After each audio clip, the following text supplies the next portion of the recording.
نحمده ونصلي على رسوله الكريم اما بعد اعوذ باللہ من الشیطان الرجیم ان جاءکم فاسق بنبأ فتبینوا۔ سوال میری بہن صاحبہ آپ کا ہے سید ابو الاعلی مودودی صاحب کے حوالے سے، جو کہ جماعت اسلامی کے بانی تھے، اور ابو الاعلی مودودی اور جماعت اسلامی ایک سیاسی اور جمہوری پارٹی، اور اس پارٹی کے اندر ایک عدد جہادی اور عسکری ونگ بھی۔ سوال ہے ابو الاعلی مودودی کے عقائد اور نظریات کے حوالے سے۔ ہماری طرف سے یہ کہا جاتا ہے کہ ابو الاعلی مودودی اپنے عقائد اور اپنے نظریات کے آئینے میں ایک گمراہ ضال اور مضل شخص تھا۔ ابو الاعلی مودودی کا تعلق اہل سنت والجماعت سے نہیں تھا۔ ابو الاعلی مودودی نے اہل سنت والجماعت اہل الحدیث کے عقائد اور نظریات سے اختلاف کیا، یہاں تک کہ ابو الاعلی مودودی عقیدے میں ایسا گمراہ ہوا کہ معتزلہ اور بعض دفعہ جہمیہ کے لوگوں میں اس کا شمار محسوس ہونے لگا، اور عقیدہ اسماء و صفات کے اندر اور عقیدہ توحید کی بنیادی باتوں کے اندر ایسی گمراہی میں پڑے کہ الامان الحفیظ۔ اہل سنت اور اہل حدیث کا جو منہج ہے وہ وہی ہے جو ہمارے اسلاف کا، سلف الصالحین کا، چاہے عقائد ہوں یا نظریات ہوں یا اصول ہوں۔ ابو الاعلی مودودی نے سلف الصالحین کی راہ سے بھٹک کر اپنی الگ ہی راہیں جو ہیں وہ ایجاد کی اور صراط مستقیم سے بھٹک گئے، یا یوں کہہ لیں کہ وہ کبھی صراط مستقیم پر آئے ہی نہیں تھے۔ لکھنے والے علماء کرام نے تو ابو الاعلی مودودی صاحب کے متعلق یہ لکھا کہ وہ جو ہے صراط مستقیم سے بھٹک گئے۔ میں کہتا ہوں سوال یہ بنتا ہے کہ وہ صراط مستقیم پر آئے ہی کب تھے کہ جب وہ صراط مستقیم سے بھٹک گئے؟ اور ابو الاعلی مودودی جو ہے وہ ایک اخوانی سوچ کے حامل شخص تھے اور آدمی تھے، اور ابو الاعلی مودودی صاحب کی جو گمراہی ہے اور ضلالت ہے وہ عقائد اور نظریات اور اصولیات کے اندر اللہ تعالیٰ کی توحید اور توحید اسماء و صفات کے اندر، اور اسی طرح جو نبی رحمت علیہ الصلوۃ والسلام کے اصحاب کی یعنی صحابہ کرام رضوان اللہ علیہ مجمعین کی جو تقدیس ہے اور ان کا جو تقدس اور ان کا جو مقام ہے، اس کے اندر بھی حد درجہ جو ہے وہ گمراہی کا شکار ہوئے اور رافضیت نواز ہوئے، اور اس میں بہت ساری مثالیں ہیں۔ اللہ اکبر، اللہ اکبر۔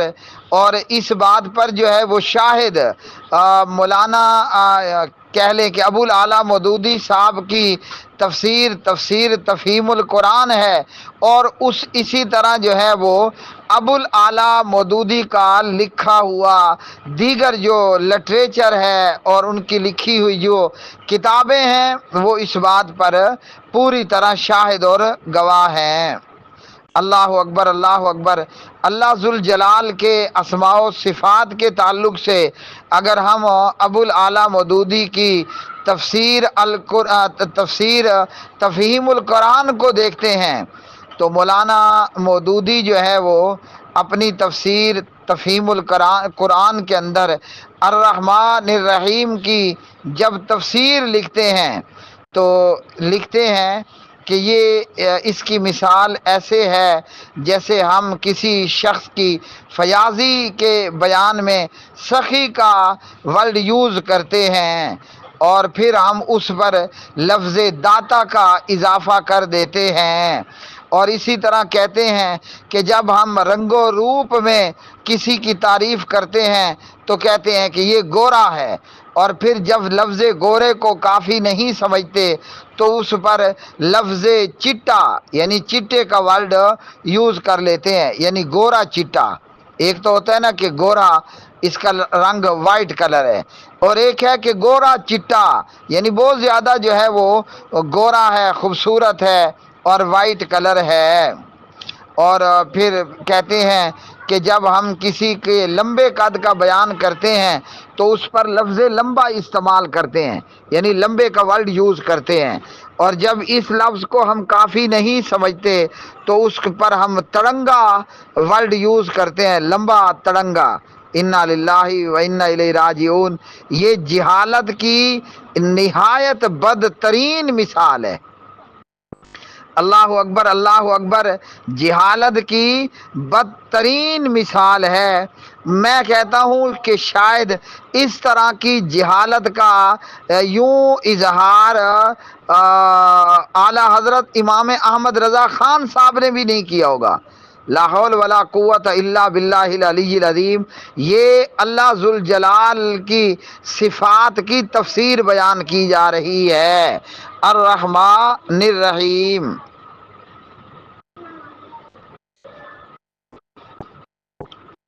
اب آئیے میں آپ کو درمیان میں تھوڑی سی دیر کے لیے رک کر الرحمن الرحیم کی صحیح تفسیر اور ترجمہ بھی بتا دوں۔ الرحمن جو بہت مہربان اور جو بے حد مہربان، الرحیم رحم کرنے والا۔ اللہ اکبر، اللہ اکبر۔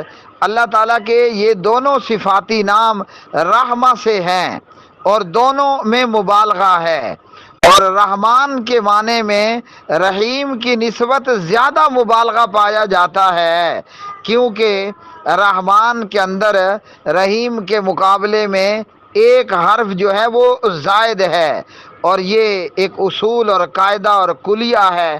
اہل علم اور طالب علم جانتے ہیں کہ زیادت اللفظ تدل علی زیادت المعنی، کہ حروف کا زیادہ ہونا وہ زیادہ معنی پر دلالت کرتا ہے۔ اللہ اکبر، اللہ اکبر۔ تو الرحمن جو بہت مہربان، اور ہمارے استاد محترم حضرت حافظ عبدالسلام بن محمد رحمۃ اللہ علیہ کی اگر میں بات کروں تو وہ معنی کرتے ہیں الرحمن کا بے حد مہربان۔ اللہ اکبر۔ یہ ہے قرآن کریم کا ترجمہ اور یہ ہے تفسیر۔ اللہ اکبر، اللہ اکبر۔ اور ایک تفسیر یہ ابو الاعلیٰ مودودی کی ہے، یعنی میں نہایت معذرت کے ساتھ کہوں گا کہ آپ نے کسی سائیکل پنچر لگانے والے کے ذمہ کام لگایا کہ آؤ حضرت آپ قرآن مجید کی تفسیر کرو۔ الرحمن الرحیم یہ اللہ ذوالجلال کے صفاتی نام ہیں، اور یہ بتانے کی تو ضرورت نہیں ہے نا کہ حدیث کے اندر ذکر آتا ہے اللہ تعالیٰ کے ایک کم 100 نام ہیں، لفظ اللہ یہ اللہ ذوالجلال کا ذاتی نام ہے۔ تو الرحمن الرحیم، الرحمن اور الرحیم یہ اتنے اعلیٰ درجے کے اللہ ذوالجلال کے دو صفاتی نام ہیں۔ اور ابو الاعلیٰ مودودی تفسیر کیا کرتا ہے، مثالیں کیا بیان کرتا ہے کہ گورا تے چٹا، لمبا تے تڑنگا، انا للہ و انا الیہ راجعون۔ معذرت کے ساتھ یہ حقیقت ہے کہ آپ نے پنچر لگانے والے کے ذمے لگا دیا کہ لو جی آپ قرآن کریم کی تفسیر کرو۔ جب پنچر لگانے والا قرآن کریم کی تفسیر کرنے بیٹھے گا تو وہ یوں ہی کرے گا کہ لمبا تڑنگا، گورا تے چٹا۔ اسی طرح اللہ اکبر تفہیم القرآن کے اندر ابو الاعلیٰ مودودی قرآن کریم کی ایک آیت کے ایک حصے کا کیا ترجمہ کرتے ہیں، ثم استویٰ علی العرش، پھر تخت حکومت پر جلوہ گر ہوا، انا للہ و انا الیہ راجعون۔ وہی بات ہے کہ پنچر لگانے والے کو آپ نے مفسر قرآن بنا دیا ہے۔ اب ہم سے بھائی لوگ اور ہماری بہنیں پوچھتی ہیں کہ جناب حضرت ہم ابو الاعلیٰ مودودی کی تفہیم القرآن پڑھ سکتے ہیں؟ تو جواب یہ ہے کہ سائیکل کا چلانے والا آپ اسے پی آئی اے کے جو ہے وہ ڈرائیونگ سیٹ پر بٹھا دیں۔ تو یہ جو سواریاں عمرہ کرنے جا رہی ہیں یہ جدہ لینڈ کریں گی یا فردوس میں لینڈ کریں گی؟ ہاں جی، یہ بتانے کی ضرورت تو نہیں ہے نا۔ میں سائیکل چلانے کا ماسٹر ہوں، ہاں جی، بچپن سے لے کر آج تک، اور ابھی بھی میں سائیکل چلاتا ہوں۔ اگر آپ ایک سائیکل ڈرائیور کو پی آئی اے کے ڈرائیونگ سیٹ پر بٹھا دیں تو یہ جو عمرہ زائرین جا رہے ہیں ان کی فلائٹ جدہ لینڈ کرے گی یا کہ فردوس میں لینڈ کرے گی؟ میرے خیال میں یہ بتانے کی ضرورت نہیں ہے۔ تو اسی طرح ہی تفہیم القرآن کا پڑھنا یا ابو الاعلیٰ مودودی کی کتب کا مطالعہ کرنا اور اس سے رہنمائی لینا سراسر یہی صورتحال ہوگی کہ آپ فلائٹ میں تو بیٹھے ہیں جدہ کے لیے، لیکن لینڈ کرائے گی آپ کو یہ فردوس میں۔ تو آئیے اب یہ سورۃ طٰہٰ کی آیت ہے، الرحمن علی العرش استویٰ۔ اللہ اکبر، اللہ اکبر، پوری آیت ہے جی۔ تو کیا ترجمہ ہے اس کا؟ ہمارے استاد محترم حضرت حافظ عبدالسلام بن محمد رحمۃ اللہ علیہ پڑھاتے ہیں، سکھاتے ہیں اور اپنی تفسیر القرآن الکریم میں لکھتے ہیں، الرحمن علی العرش استویٰ، وہ بے حد رحم والا عرش پر بلند ہوا۔ ہاں جی، ایک یہ ترجمہ ہے، اور ایک ابو الاعلیٰ مودودی کا ترجمہ ہے کہ ثم استویٰ علی العرش، پھر وہ تخت حکومت پر جلوہ گر ہوا۔ تو ثم استویٰ علی العرش کا ترجمہ کیا بنے گا؟ پھر وہ بلند ہوا عرش پر۔ اور یہاں ابو الاعلیٰ مودودی کیا ترجمہ کر رہا ہے؟ پھر تخت حکومت پر جلوہ گر ہوا، انا للہ و انا الیہ راجعون۔ اور اہل سنت کے امام مالک بن انس رحمہ اللہ نے فرمایا، اللہ ذوالجلال کا استواء کرنا معلوم ہے اور اس کی کیفیت جو ہے وہ مجہول ہے، اور اس متعلق سوال کرنا، بیکار کی گفتگو کرنا یہ بدعت ہے۔ تو ابو الاعلیٰ مودودی نے یہ ایک مثال ہے، تفہیم القرآن اس سے بھری پڑی ہے، اپنے من مانے اضافے کیے قرآن کریم فرقان حمید کے ترجمے کے اندر۔ حالانکہ حافظ امام ابن الجوزی رحمہ اللہ لکھتے ہیں، اجماع السلفی، سلف الصالحین کا اجماع ہے کہ آیت کی قرات پر زیادتی نہ کی جائے، ہاں جی، اور بعض لوگوں نے شذوذ اختیار کرتے ہوئے کہا کہ عرش کا معنی بادشاہت ہے۔ اللہ اکبر، اللہ اکبر۔ جبکہ ابو الاعلیٰ مودودی تفہیم القرآن میں لکھتا ہے، اللہ تعالیٰ کے بارے میں یہ تصور نہیں کیا جا سکتا کہ وہ کسی خاص مقام پر رہتا ہے، کیونکہ اس کی ذات زمان اور مکان کی قیود سے منزہ ہے، پاک ہے۔ جبکہ امام اعظم امام ابو حنیفہ رحمۃ اللہ علیہ سے جب مطیع البلخی نے پوچھا شرح عقیدہ طحاویہ، تو امام صاحب نے واضح طور پر فرمایا کہ اللہ تعالیٰ کا عرش ساتوں آسمانوں کے اوپر ہے اور اللہ ذوالجلال اپنے عرش پر مستوی ہے۔ تو اہل سنت اہل حدیث کا یہ عقیدہ ہے جو امام نعمان بن ثابت ابو حنیفہ رحمۃ اللہ علیہ بیان کر رہے ہیں۔ اور ابو الاعلیٰ مودودی کیا گمراہی پھیلاتا ہے کہ جی اللہ تعالیٰ کے متعلق کہنا کہ وہ جو ہے عرش پر ہے اور عرش آسمانوں پر ہے اور وہ اس پر مستوی ہے، تو اللہ تعالیٰ کی ذات مکان اور زمان کی قیود سے پاک ہے۔ لکھتے ہیں ابو الاعلیٰ مودودی تفسیر اپنا تفہیم القرآن کے اندر کہ اللہ تعالیٰ کا جو تصور ہم کو قرآن مجید میں دیا گیا وہ بھی یہ خیال کرنے میں مانے ہے کہ وہ جسم اور جہت اور مقام سے منزہ ہستی کسی جگہ متمکن ہو اور مخلوق اسے اٹھائے، یعنی اللہ ذوالجلال کا عرش پر ہونا اور عرش کا آسمانوں پر ہونا ابو الاعلیٰ مودودی صاف انکار کر رہا ہے، جبکہ اہل سنت اور اہل حدیث کے امام ابو حنیفہ رحمۃ اللہ علیہ کا یہ فتویٰ ہے کہ جو اللہ ذوالجلال کو عرش پر مستوی نہیں مانتا اور عرش کو ساتوں آسمانوں پر نہیں مانتا فقد کفرا، اس بندے نے کفر کیا۔ تو یہ کفریہ اور شرکیہ عقیدہ ہے کہ اللہ ذوالجلال کی ذات کا انکار کر دینا اور ذات باری تعالیٰ کا انکار کر دینا اور اس کا عرش پر مستوی ہو جانا، بلند ہو جانا انکار کر دینا، یہ سراسر گمراہی ہے اور ضلالت ہے۔ تو بعض علماء نے لکھا کہ ابو الاعلیٰ مودودی جو ہے وہ بھٹک گیا اور گمراہ ہو گیا۔ میں محمد اقبال سادہ سا سوال کرتا ہوں کہ وہ ہدایت پر کب تھا کہ وہ گمراہ ہوا؟ اچھا جی، سوال ہوتا ہے کہ ہم ابو الاعلیٰ مودودی کو سن سکتے ہیں، پڑھ سکتے ہیں؟ جواب ہے کہ اگر گمراہ ہونے کا کہیں دور دور تک خیال ہے، ارادہ ہے، تو بے شک پڑھ لیں، ورنہ جو ہے وہ ایسی کوئی گنجائش نہیں ہے۔ آئیے ایک اور جو ہے وہ بات میں ذکر کر دیتا ہوں۔ اللہ اکبر، اللہ اکبر۔ قرآن کریم میں اللہ تعالیٰ نے اپنے ہاتھ کا ذکر فرمایا اور اسی طرح حدیث کے اندر اللہ تعالیٰ کے پاؤں کا، قدم کا ذکر آتا ہے، اور حدیث کے اندر یہ بھی آتا ہے کہ اللہ ذوالجلال کے دو ہاتھ ہیں اور دونوں داہنے ہاتھ ہیں۔ اللہ اکبر۔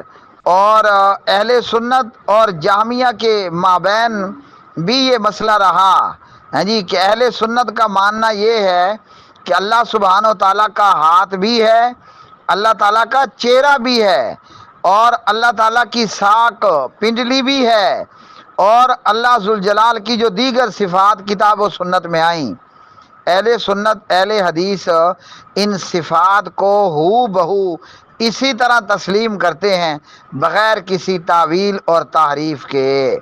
اللہ اکبر، اللہ اکبر۔ اب ابو الاعلیٰ مودودی کیا گمراہی پھیلاتا ہے؟ میں نے آپ کو مثال دی ہے نا کہ پنچر لگانے والے کے ذمے آپ لگائیں کہ حضرت آپ قرآن کریم کی تفسیر لکھیں، تو جب پنچر لگانے والا قرآن کریم کی تفسیر لکھے گا تو آپ کو اس طرح ہوش ربا شگوفے نظر آئیں گے۔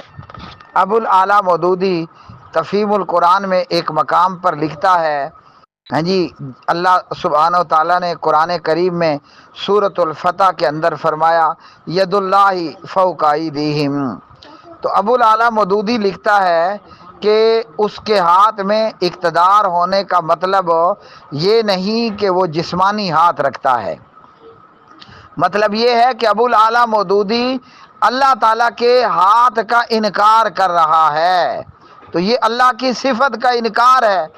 مودودی لکھتا ہے بلکہ لفظ محاورہ کے طور پر قبضے کے معنی میں استعمال ہوا ہے، یعنی اللہ تعالیٰ کا قبضہ ہے، انا للہ و انا الیہ راجعون۔ اللہ سبحانہ و تعالیٰ کے ہاتھ کا انکار کر دیا، ہاتھ کا انکار تو پنڈلی کا انکار، پنڈلی کا انکار تو پاؤں کا انکار، پاؤں کا انکار تو اللہ کے چہرے کا انکار۔ اللہ اکبر۔ میں سوال کرتا ہوں، پھر اللہ تعالیٰ کسی خیالی اور ہوائی چیز کا نام ہے؟ لیکن پھر سوچتے ہیں ہوا بھی تو اپنا وجود رکھتی ہے نا، تو اللہ تعالیٰ پھر کیا ہے؟ کہ صرف ایک خیال اور وہم ہے۔ اللہ اکبر۔ تو مودودی، ابو الاعلیٰ مودودی تفہیم القرآن میں لکھتا ہے کہ ہاتھ سے مراد اللہ کا جسمانی ہاتھ نہیں ہے، بلکہ ہاتھ سے مراد قبضہ کرنا ہے۔ اللہ اکبر، اللہ اکبر۔ یہاں میں پہلے آپ کو عرض کر دوں، اللہ تعالیٰ اہل جنت کو جنت میں اپنا دیدار کرائیں گے، تو ہم کس چیز کو دیکھیں گے؟ اور ہر جنتی اللہ کو ایسے آسانی کے ساتھ دیکھے گا کہ جیسے دنیا میں 14ویں کا چاند دیکھتے ہوئے کوئی کہیں بھی ہو، میدان میں ہو یا پہاڑ پر ہو، صحرا میں ہو، ہاں جی، یا سمندروں اور دریاؤں میں ہو، کوئی دقت نہیں ہوتی۔ تو ابو الاعلیٰ مودودی صاحب لکھتے ہیں کہ اللہ تعالیٰ کے ہاتھ سے مراد اللہ کا جسمانی ہاتھ نہیں ہے۔ آئیے اس کا رد اہل سنت اور اہل حدیث کے امام ابو حنیفہ کی طرف منسوب اس قول سے کرتے ہیں کہ امام ابو حنیفہ فرماتے ہیں لہو یدن، اللہ تعالیٰ کا ہاتھ ہے، ووجہن، اور اللہ سبحانہ و تعالیٰ کا چہرہ ہے، ونفس، اور نفس ہے، کما ذکرہ اللہ تعالیٰ فی القرآن، جیسا کہ اللہ تعالیٰ نے قرآن کریم فرقان حمید کے اندر جو ہے وہ ذکر کر دیا۔ آگے چل کر امام ابو حنیفہ رحمۃ اللہ علیہ فرماتے ہیں کہ یہ جو اللہ سبحانہ و تعالیٰ کی صفات ہیں، ان کو ہم نے بلا کیف ماننا ہے، جیسے ہیں اسی طرح بیان کرنا ہے، اسی طرح تسلیم کرنا ہے۔ ولا یقال، اور نہیں کہا جائے گا ان یدہ قدرتہ، کہ ہاتھ سے مراد جو ہے وہ قدرت ہے، اللہ اکبر، یا نعمت ہے، کیونکہ جب ایسا کریں گے کہ ہم کہیں گے ہاتھ سے مراد قدرت ہے، تو فرمایا ایسا نہیں کہیں گے، لأن فیہ ابطال الصفت، کیونکہ اس طرح کہہ کر ہم اللہ کی صفت، اللہ کے ہاتھ کا انکار کر دیں گے، جو کہ قدریہ اور معتزلہ کا عقیدہ ہے۔ اللہ اکبر، اللہ اکبر۔ تو امام ابو حنیفہ رحمۃ اللہ علیہ نے الفقہ الاکبر صفحہ نمبر 27 پر ابو الاعلیٰ مودودی کا رد بھی کر دیا کہ اللہ کا ہاتھ ہے تو ہاتھ سے مراد ہاتھ ہی ہے، اللہ کا چہرہ ہے تو چہرے سے مراد چہرہ ہی ہے، پنڈلی ہے تو پنڈلی سے مراد پنڈلی ہی ہے۔ اللہ اکبر، اللہ اکبر۔ یا جہاں امام ابو حنیفہ نے ابو الاعلیٰ مودودی کو گمراہ ڈکلیئر کر دیا، رد کر دیا، وہاں امام ابو حنیفہ رحمۃ اللہ علیہ نے یہ بھی بتا دیا کہ یہ ابو الاعلیٰ مودودی جیسے لوگ جو ہیں وہ قدریہ اور معتزلہ ہیں، اور کوئی ذی شعور طالب علم یہ نہیں یہ بات اچھی طرح جانتا ہے، اور اس پر یہ بات جو ہے وہ ڈھکی چھپی نہیں ہے کہ قدریہ اور معتزلہ ہو، یہ جامعہ ہو، یہ سب گمراہ تھے اور ان کا اہل سنت سے کوئی تعلق نہیں تھا۔ اچھا جی، اسی طرح ابو الاعلیٰ مودودی کی گمراہی کو واضح کرتے ہوئے اہل سنت کے ایک اور امام ہیں خطیب ابو بکر بغدادی رحمہ اللہ، وہ فرماتے ہیں اما الکلام فی الصفات فانما روی منہا فی السنن الصحاح مذہب السلف اثباتها و اجراؤها علی ظواہرها۔ اللہ اکبر، اللہ اکبر۔ تو یہاں سے اب آپ کو معلوم ہوگا کہ ابو الاعلیٰ مودودی بغیر کسی شک و شبے کے 100% گمراہ شخص تھا، اور یہ وہ بدنصیب آدمی تھا کہ جس نے تفہیم القرآن لکھ کر تفسیر بالرائے کی نہایت مذموم ترین پریکٹیکلی حرکت کی، احادیث صحیحہ کا انکار کیا اور ہر ایک مقام پر اپنی ناقابل اعتماد عقل کے گھوڑے دوڑا دیے۔ تو خطیب بغدادی رحمۃ اللہ علیہ لکھتے ہیں جو صفات باری تعالی احادیث صحیحہ میں مروی ہو چکی پلس قرآن کی آیات میں کہتا ہوں، سلف صالحین ان کا اثبات کرتے ہیں، ظاہری معنی مراد لیتے ہیں اور کیفیت اور تشبیہ کی نفی کرتے ہیں، یعنی جیسا ہے ویسا ہی ہے، ہاں اللہ تعالیٰ کی مثل جو ہے وہ کوئی نہیں اور اس کی کیفیت کو چھوڑ دیتے ہیں۔ مطلب وہی بات جو امام مالک بن انس رحمۃ اللہ علیہ نے کہی ہے۔ تو خطیب بغدادی رحمۃ اللہ علیہ کے کہنے سے بھی یہ معلوم ہو گیا کہ ابو الاعلیٰ مودودی گمراہ ہے اور اس کا لٹریچر اور اس کی تفہیم القرآن گمراہی پر مبنی ہے۔ اچھا جی، ابو الاعلیٰ مودودی صاحب میں کہاں تک بیان کروں، کہاں تک آپ کو سناؤں؟ ہیں جی، سینکڑوں راتیں گزر جائیں۔ تفہیم القرآن میں لکھتے ہیں جا ربو کا، ابو الاعلیٰ مودودی کہتا ہے اس کا ترجمہ ہے تیرا رب آئے گا، لیکن ظاہر ہے کہ اللہ تعالیٰ کے ایک جگہ سے دوسری جگہ منتقل ہونے کا کوئی سوال ہی پیدا نہیں ہوتا۔ انا للہ و انا الیہ راجعون۔ اب نبی رحمت علیہ السلام نے کیا کہا؟ اللہ اکبر، پیارے نبی علیہ السلام نے ہمیں یہ بتا رکھا ہے اللہ تعالیٰ نا ہر رات آسمان دنیا پر تشریف لاتا ہے۔ تو امام الانبیاء خاتم الانبیاء محمد رسول اللہ صلی اللہ علیہ وسلم تو فرما رہے ہیں کہ اللہ تعالیٰ ہر رات میں آسمان دنیا پر تشریف لاتے ہیں، اور ابو الاعلیٰ مودودی تفہیم القرآن میں لکھتا ہے کہ اللہ تعالیٰ کے ایک جگہ سے دوسری جگہ منتقل ہونے کا تو سوال پیدا نہیں ہوتا۔ ناراض نہیں ہونا، میں نے غلط تو نہیں کہا کہ آپ نے پنچر لگانے والے کو تفسیر قرآن کا کام سونپ دیا، اور اگر آپ ناراض ہوں گے بھی تو میں چندوں والا مولوی تو ہوں نہیں کہ مجھے چندہ دینے والا چندہ بند کر دے گا اور میرے سائیکل کا پہیہ جام ہو جائے گا۔ اللہ اکبر، اللہ اکبر۔ اچھا جی، نبی پاک علیہ الصلوۃ والسلام کی حدیث کے بعد اہل سنت اور اہل الحدیث کے امام ابن قیم رحمہ اللہ جنہیں دنیا جانتی ہے، ہاں جی، وہ ابو الاعلیٰ مودودی کا رد کرتے ہیں، یعنی یہ وہ ائمہ کرام تھے جو قیامت تک آنے والے ہر گمراہ کا رد کر گئے۔ اس لیے میں یہ کہتا ہوں کہ امام ابن قیم رحمہ اللہ مودودی کا کیسے رد کرتے ہیں؟ مودودی نے کیا لکھا تفہیم القرآن کے اندر کہ اللہ تعالیٰ کا ایک جگہ سے دوسری جگہ منتقل ہونے کا سوال ہی پیدا نہیں ہوتا۔ تو نبی رحمت علیہ السلام نے مودودی کی اس بات کا رد کر دیا۔ اب آئے امام ابن قیم رحمہ اللہ، لکھتے ہیں مما یوضح لک ذلک ان النزول والمجیء والایتان والاستواء والصعود والارتفاع كلها انواع افعال وهو الفعال لما يريد وافعاله كصفاته قائمة به ولولا ذلك لم يكن فعالا ولا موصوفا بصفات كماله فنزوله ومجيئه واستواؤه وارتفاعه وصعوده ونحو ذلك كلها افعال من افعاله۔ تو امام ابن قیم رحمہ اللہ نے بھی آپ کو یہ بتا دیا کہ ابو الاعلیٰ مودودی جیسے لوگ پرلے درجے کے گمراہ ہیں، لکھتے ہیں کہ اللہ تعالیٰ کی یہ جو صفات ہیں، اس کا اترنا، اس کا آنا، اس کا مستوی ہونا، اس کا چڑھنا، ہاں جی، یہ تمام صفات فعلیہ ہیں۔ اللہ تعالیٰ جس کا ارادہ کرتا ہے اسے بخوبی کر سکتا ہے، اس کی صفات فعلیہ صفات ذاتیہ ہی کی طرح ہیں۔ اگر ایسے نہ ہوتا تو وہ فعال ہر کام بخوبی کرنے والا ہوتا، نہ ہی صفات کمال سے متصف ہوتا۔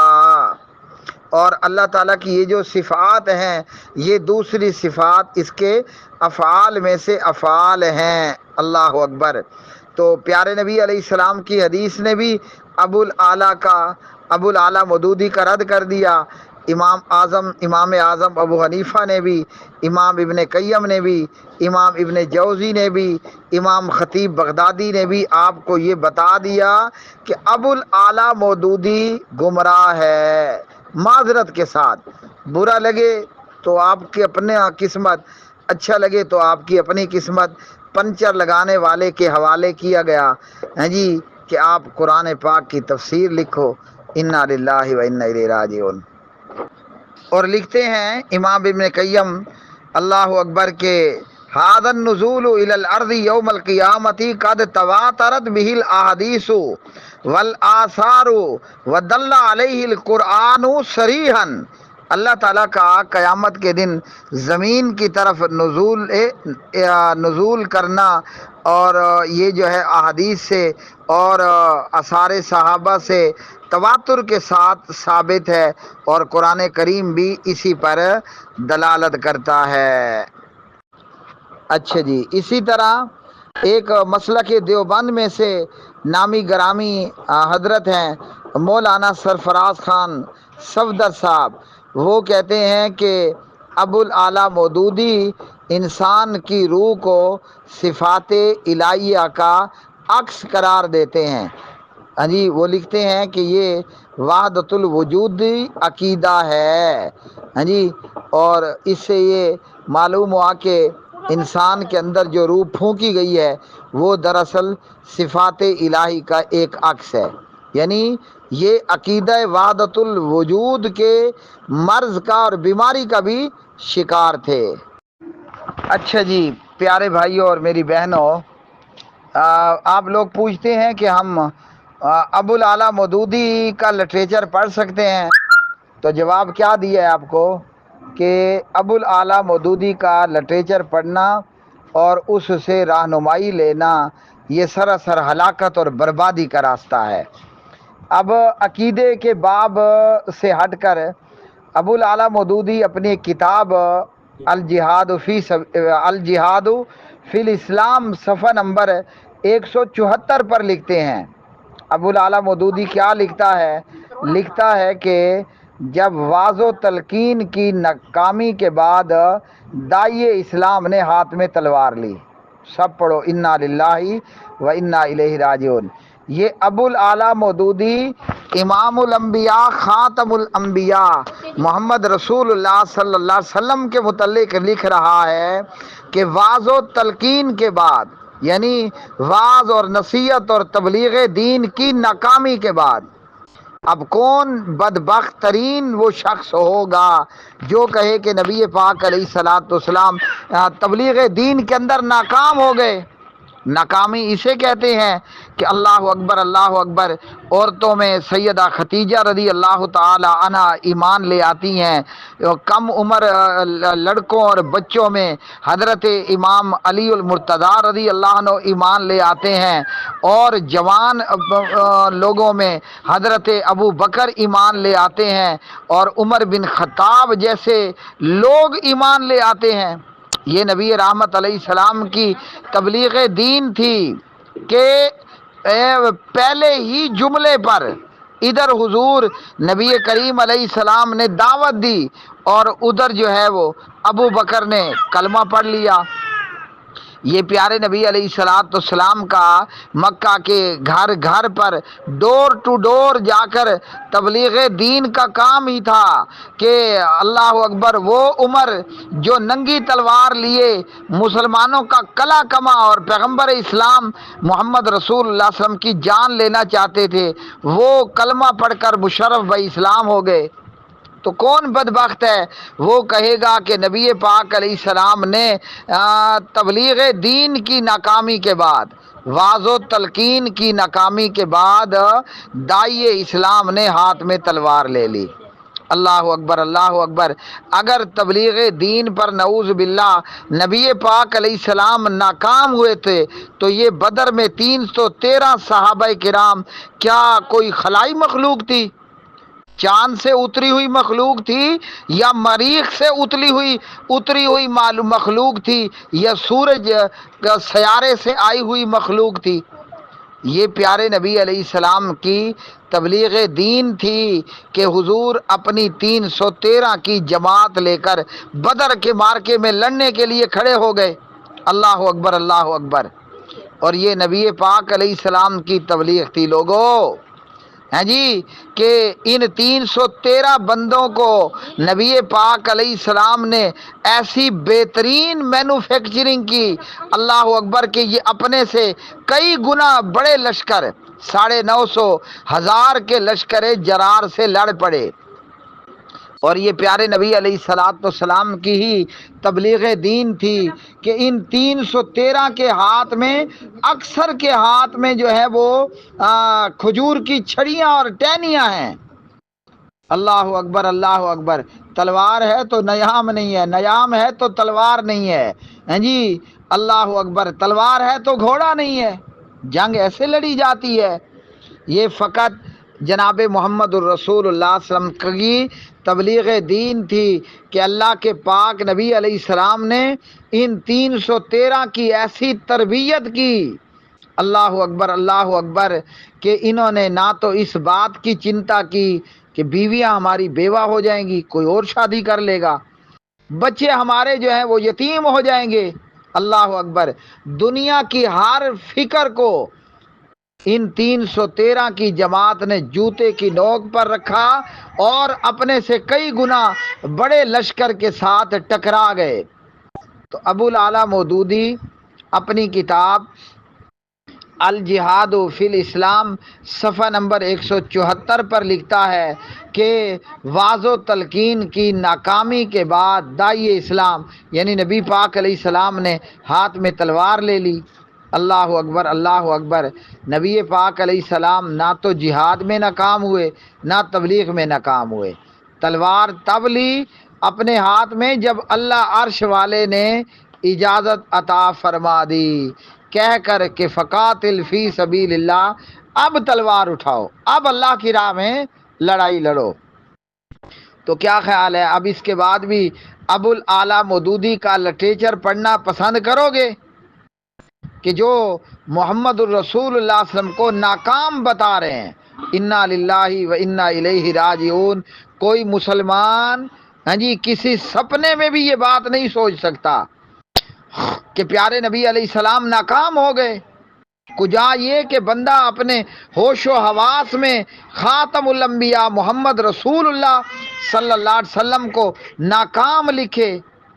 تو کیا میں نے درست نہیں کہا کہ پنچر لگانے والا قرآن کی تفسیر لکھنے بیٹھ گیا؟ اور یہ فقط نبی رحمت جناب محمد رسول اللہ صلی اللہ علیہ وسلم کے متعلق نہیں، دیگر انبیاء کے متعلق بھی ایسی نازیبا اور بیہودہ ورڈ کا استعمال کیا ابو الاعلیٰ مودودی نے۔ اپنی کتاب الجہاد فی الاسلام صفحہ نمبر 289 کے اندر، اور یہاں یہ یاد رکھ لیں کہ مرزا جیلمی جیسے خناس لوگ اس لیے ان جیسے لوگوں کو جو ہے وہ اپنا کیا کہہ لیں کہ اپنا جو ہے وہ مربی مانتے ہیں جی، اس لیے مرزا جیلمی جیسے لوگ ایسے لوگوں کو اپنا مربی اور اپنا بزرگ تسلیم کرتے ہیں۔ الجہاد فی الاسلام صفحہ نمبر 289 کے اندر ہاں جی اللہ اکبر ابو الاعلیٰ مودودی لکھتا ہے، ذمہ چاہے کتنے ہی بڑے جرم کا ارتکاب کیوں نہ کرے، اس کا ذمہ نہیں ٹوٹتا یہاں تک کہ وہ جزیہ بند کر دے، ہاں جی، جبکہ یہ گپ ہے۔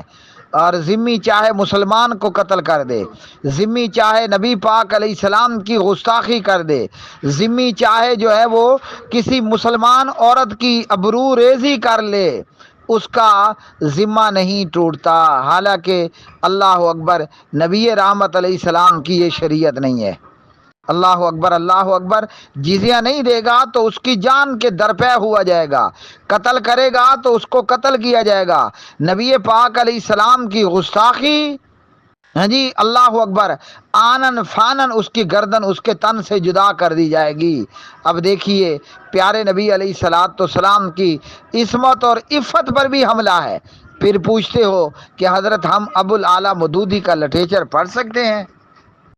اور یہ سلسلہ صرف نبی رحمت اور حضرات انبیاء علیہ السلام تک ہی نہیں، ابو الاعلیٰ مودودی اپنی کتاب تفہیمات، ہاں جی، اس میں صحابہ کرام رضوان اللہ علیہم اجمعین کی بھی بے ادبیوں سے باز نہ آیا۔ حالانکہ مسلک دیوبند کے ایک جانے مانے عالم دین حضرت مولانا مفتی تقی عثمانی صاحب اللہ اکبر، وہ لکھتے ہیں کہ یہ جو مشاجرات صحابہ ہیں اس میں بڑی احتیاط کی ضرورت ہے۔ صحابہ کے ایک فریق کے دفاع میں دوسرے فریق کو مجروح کرنا، سادہ لفظوں میں اس پر حملہ آور ہو جانا، یہ ایک ایسا طرز عمل ہے جو انسان کو اہل سنت کے جادہ اعتدال سے دور لے جاتا ہے۔ مطلب مفتی تقی صاحب نے بھی آپ کو یہ بات بتا دی کہ ابو الاعلیٰ مودودی جی پرلے درجے کا گمراہ شخص تھا۔ ابو الاعلیٰ مودودی صاحب تفہیم القرآن میں جلد 1 صفحہ نمبر 288 صحابہ کرام اور عہد کے مجاہدین کی کچھ ان الفاظ کے ساتھ بے ادبی کرتے ہیں۔ کہتے ہیں سود خوری جس سوسائٹی میں موجود ہوتی ہے اس کی وجہ سے 2 قسم کی اخلاقی بیماریاں پیدا ہوتی ہیں۔ سود لینے والوں میں حرص، طمع اور بخل اور خود غرضی پیدا ہو جاتی ہے، اور سود دینے والوں میں نفرت، غصہ اور بغض اور حسد۔ ابو الاعلیٰ مودودی لکھتا ہے عہد کی شکست میں ان دونوں قسم کی بیماریوں کا کچھ نہ کچھ حصہ شامل تھا۔ انا للہ و انا الیہ راجعون۔ سب سے پہلے تو میرے مسلمان بھائیوں یہ مسئلہ سن لو کہ مسلمان اور نبی اسلام اور پیغمبر اسلام جناب نبی کریم علیہ السلام عہد کے مارکے میں ناکام نہیں ہوئے۔ ناکام کفار کا اہل مکہ کا لشکر ہوا۔ آپ پوچھو گے وہ کیسے؟ وہ ایسے کہ کفار مکہ جو ہے وہ 3000 کا لشکر جرار کیوں لے کر آئے کہ نعوذ باللہ ہم نبی پاک علیہ السلام کی جان لیں گے، اور وہ اتنا بڑا لشکر اس لیے لے کر آئے کہ ہم مدینہ طیبہ کی اینٹ سے اینٹ بجا کر مسلمانوں کا نام صفحہ ہستی سے مٹا دیں گے۔ میں پوچھتا ہوں پیغمبر اسلام صلی اللہ علیہ وسلم کے متعلق اپنے ارادے میں وہ کامیاب ہوئے؟ مدینہ طیبہ کا نام و نشان مٹانا تو دور کی بات ہے، کفار مکہ کا لشکر مدینہ طیبہ کی آبادی کے اندر داخل ہوا، نام و نشان مٹانا تو دور کی بات۔ آپ کا جواب کیا ہے؟ نہیں ہوا ایسا۔ تو عہد کی میدان میں، معرکہ عہد میں، غزوہ عہد میں کس کو شکست ہوئی؟ کفار مکہ کے لشکر کو یا نبی پاک علیہ السلام کو؟ تو سیدھا جواب ہے کہ معرکہ عہد، غزوہ عہد کے اندر کفار مکہ کو شکست ہوئی۔ اور اللہ اکبر، شکست کی وجہ ابو الاعلیٰ مودودی یعنی سود لینا اور سود دینا بتا رہا ہے۔ تو نعوذ باللہ سود لینا یا دینا، کیا یہ دونوں چیزیں صحابہ کرام میں موجود تھیں؟ انا للہ و انا الیہ راجعون۔ ابو الاعلیٰ مودودی اپنی کتاب تجدید و احیاء دین صفحہ نمبر 28 پر لکھتے ہیں حضرت عثمان رضی اللہ عنہ جن پر اس کار عظیم کا بار رکھا گیا، بار مطلب وزن رکھا گیا تھا، ان تمام خصوصیات کے حامل نہ تھے جو ان کے جلیل القدر پیش روؤں کو عطا ہوئی تھی۔ اس لیے ان کے زمانہ خلافت میں جاہلیت کو اسلامی نظام اجتماعی کے اندر گھس آنے کا موقع مل گیا۔ انا للہ و انا الیہ راجعون۔ اللہ اکبر۔ تو ابو الاعلیٰ مودودی نبی پاک علیہ السلام کے دورے داماد، ہاں جی، جناب حضرت عثمان کے متعلق لکھتے ہیں کہ ان کو خلافت دی گئی اور وہ تمام خصوصیات کے حامل نہ تھے جو ان سے پہلے ابو بکر اور عمر کو حاصل تھی۔ اللہ اکبر۔ تو یہ کیا ہے؟ یہ سراسر رافضیت نوازی ہی تو ہے، ہاں جی، سبائیت کو خوش کرنے کی ایک ناکام اور نامراد کوشش ہے۔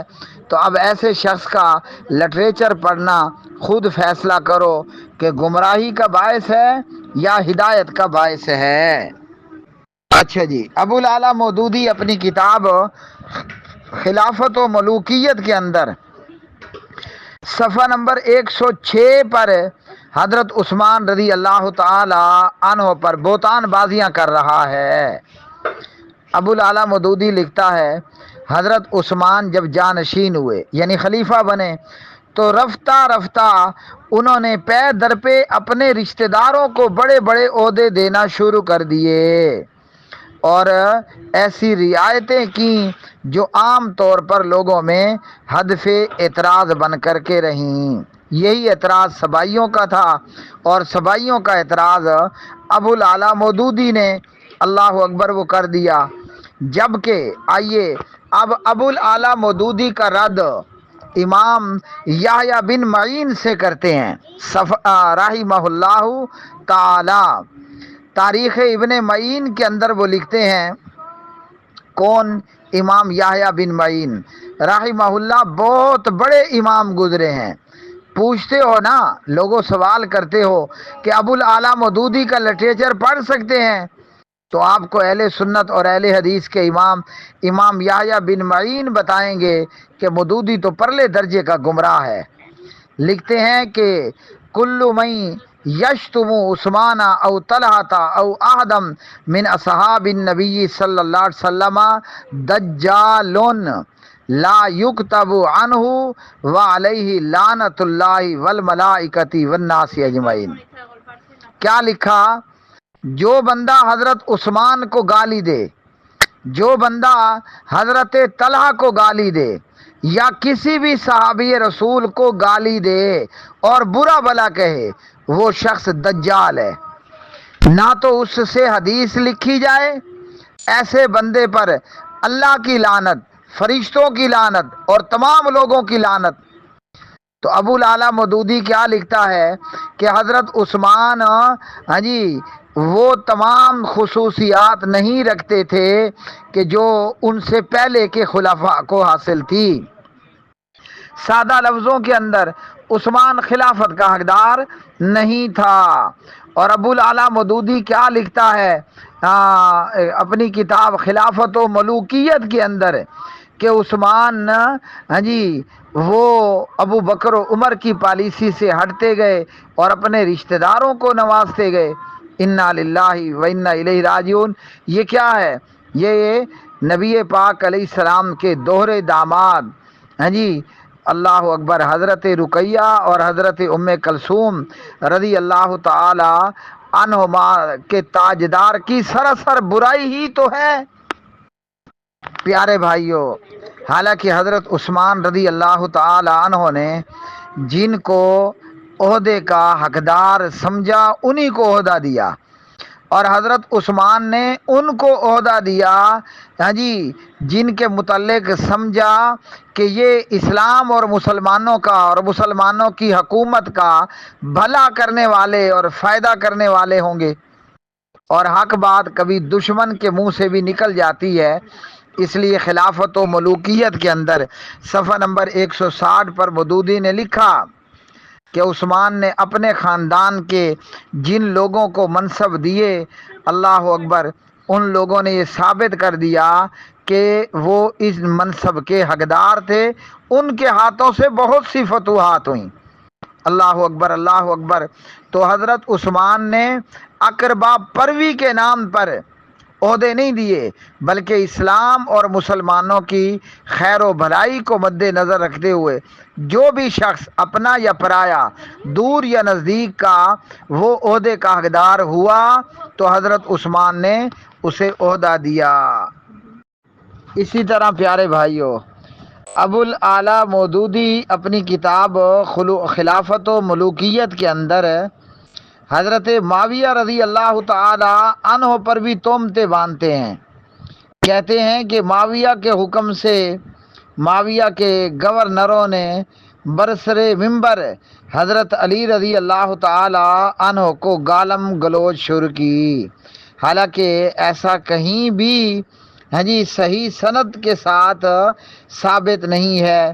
تو یہ بھی حضرت معاویہ رضی اللہ تعالی عنہ پر ایک تو بہتان ہے اور دوسرا رافضیت نوازی ہے۔ جو گندا بیج ابوالعالی مودودی نے بویا وہی کام آگے لے کر چلنے والا اسحاق جہلوی خناس اور جہلم کا مرزا جہلوی خناس کر رہے ہیں۔ تو یہ حضرت معاویہ رضی اللہ تعالی عنہ کے اوپر فقط جو ہے وہ بہتان ہے۔ اب رافضیت کو ہم کیا کہیں گے؟ ہیں جی کہ جب کہ خود آستین کے سانپ یہ لوگ بن جائیں جو اپنے آپ کو اہل سنت باور کرواتے ہیں۔ ہاں جی، قطعاً سنی ہونے کا یہ نام نہیں ہے کہ حضرت معاویہ جیسے جلیل القدر صحابی کے اوپر تہمتیں لگائی جائیں۔ اسی طرح اب آ جائیں اگر ہم اصول حدیث کے تعلق سے، تو ابوالعالی مودودی نے اپنی کتابوں میں محدثین کے اصول سے بھی انحراف کیا ہے۔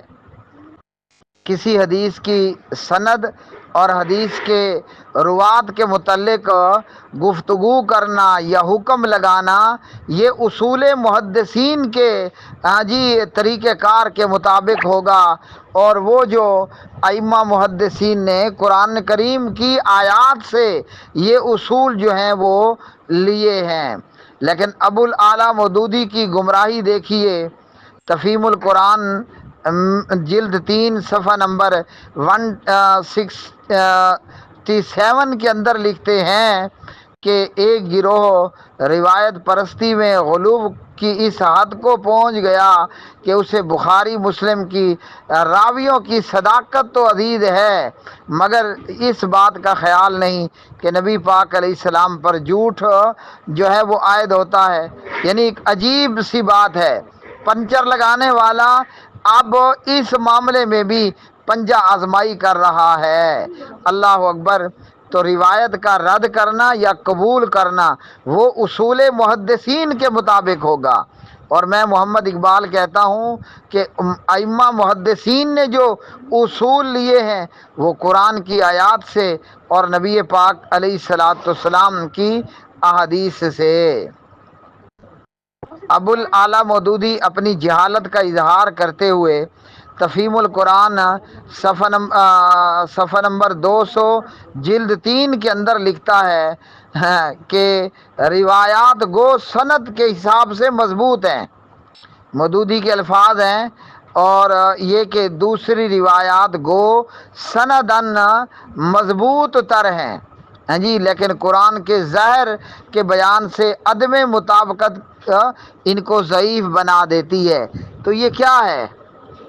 پھر میں نہ کہوں کہ پنچر لگانے والا جو ہے وہ اصول وضع کرنے بیٹھ جائے اور تفسیر کرنے بیٹھ جائے اور صحابہ کرام اور انبیاء علیہ السلام کی مقدس ہستیوں پر لب کشائی کرنے بیٹھ جائے۔ یعنی یہ سراسر جہالت ہے کہ روایت سندن تو مضبوط ہے لیکن قرآن کے ظاہر کے خلاف ہے، تو قرآن نے اس کو ضعیف بنا دیا۔ یہ کہاں سے اصول لیا؟ ہاں جی، جہالت کے اس اتنے بڑے پلر نے۔ اور جہاں تک تعلق ہے قرآن کریم کی تفسیر، تو اہل سنت کا طریقہ یہ ہے کہ وہ قرآن کریم کی تفسیر خود قرآن کی آیات سے کرتے ہیں، احادیث رسول صلی اللہ علیہ وسلم سے کرتے ہیں، صحابہ اور تابعین کے اقوال سے کرتے ہیں۔ مگر ابوالعالی مودودی نے اہل بدعت کا طریقہ اختیار کرتے ہوئے ہاں جی تفسیر کی اپنی رائے کے ساتھ اپنے عقل کے گڈے لولے گھوڑے دوڑا کر۔ ابوالعالی مودودی کے متعلق علماء کے کیا فتاوی ہیں؟ حسین احمد مدنی صاحب مکتوبات شیخ الاسلام میں لکھتے ہیں کہ میں مودودی کی تکفیر نہیں کرتا، کافر نہیں کہتا، لیکن گمراہ سمجھتا ہوں۔ اور ابوالعالی مودودی کے متعلق مفتی رشید احمد لدھیانی صاحب لکھتے ہیں کہ مودودی نے اپنی کتاب خلافت و ملوکیت کے اندر صحابہ کرام کے متعلق جو زہر تھا اس کو اعلانیہ اگل دیا ہے۔ اور مفتی محمد شفیع صاحب رحمۃ اللہ علیہ ابو الاعلیٰ مودودی کے متعلق لکھتے ہیں کہ وہ عقائد اور احکام میں اپنی ذاتی رائے کی پیروی کرتے ہیں، بھلے ان کی رائے جو ہے وہ جمہور علماء اور سلف کے خلاف ہو۔ ایک دفعہ کا واقعہ ہے کہ شیخ حماد انصاری صاحب ابو الاعلیٰ مودودی سے ملاقات کے لیے گئے اور وہ اس وقت ریاض کے ایک ہوٹل میں مقیم تھے۔ مودودی صاحب وہاں نماز پڑھ رہے تھے۔ جب انہوں نے نماز پڑھی تو شیخ حماد انصاری نے کہا کہ آپ کو اپنی نماز درست کرنے کی ضرورت ہے۔ ہاں جی، نہ تو آپ نماز میں رفع الیدین کرتے ہو اور نہ آپ کی نماز میں ٹھہراؤ ہے، یعنی جلدی جلدی نماز ادا کرتے ہو۔ تو اس کے جواب میں ابو الاعلیٰ مودودی نے کہا کہ میرا مذہب حنفی ہے۔ بنڈل آف 100 تھینکس، سید ابو الاعلیٰ مودودی، عقائد و نظریات، از قلم حضرت مولانا غلام مصطفیٰ ظہیر امن پوری حافظہ اللہ۔